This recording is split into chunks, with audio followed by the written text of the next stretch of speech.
అనంతపురం జిల్లా కళ్యాణదుర్గం టీడీపీ అభ్యర్థి అమిలినేని సురేంద్రబాబుకు చేదు అనుభవం ఎదురైంది. అమిలినేని సురేంద్రబాబు కళ్యాణదుర్గం మాజీ ఎమ్మెల్యే హనుమంతరాయ చౌదరి నివాసానికి వెళ్లి మద్దతు కోరగా ఆయన నిరాకరించారు. చంద్రబాబుతో తాడో పేడో తేల్చుకుంటానని, తనకు టికెట్ ఎందుకు నిరాకరించారో తేల్చుకున్న తర్వాతే తన నిర్ణయం చెబుతానని అన్నారు హనుమంతరాయ చౌదరి. రైట్, ఎలా చూడాలి? ఆల్రెడీ ఇప్పుడు అమిలినేని సురేంద్రబాబు మద్దతు కోరగా హనుమంతరాయ చౌదరి ఇప్పుడు నిరాకరించారు. ఈ విషయాన్ని ఇప్పుడు చంద్రబాబు దగ్గరే తేల్చుకుంటాను అన్నట్టుగా కూడా ఆయన చెప్తున్నారు. మరి ఇప్పుడు ఎలా చూడాలి ఈ స్టేట్మెంట్ని? ఖచ్చితంగా, ఎందుకంటే అసమ్మతి తీవ్ర స్థాయిలో ఉందని దీన్ని బట్టి చాలా స్పష్టంగా అర్థమవుతుంది. ఎందుకంటే కళ్యాణదుర్గం నియోజకవర్గానికి సంబంధించి కాంట్రాక్టర్ అమిలినేని సురేంద్రబాబుకు చంద్రబాబు టికెట్ ఇచ్చారు.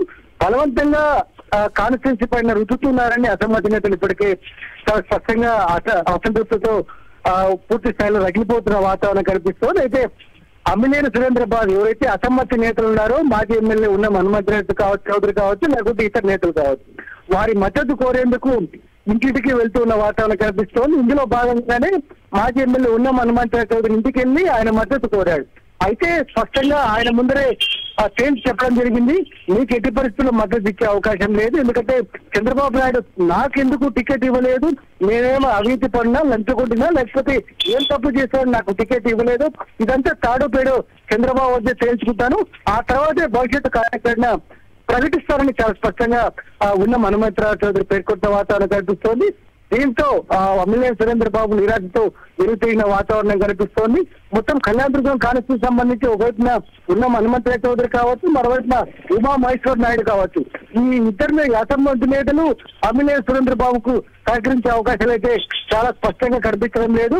దీంతో ఎటువైపు ఏం చేయాలని దానిపైన అమిలినేని సురేంద్రబాబు కళ్ళు పట్టుకుంటున్న వాతావరణం అయితే కనిపిస్తోంది.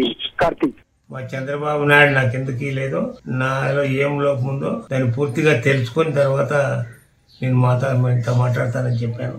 ఆయన చంద్రబాబు నాయుడు నాకు ఫోన్ చేస్తే ఖచ్చితంగా నేను నిలదీస్తాను.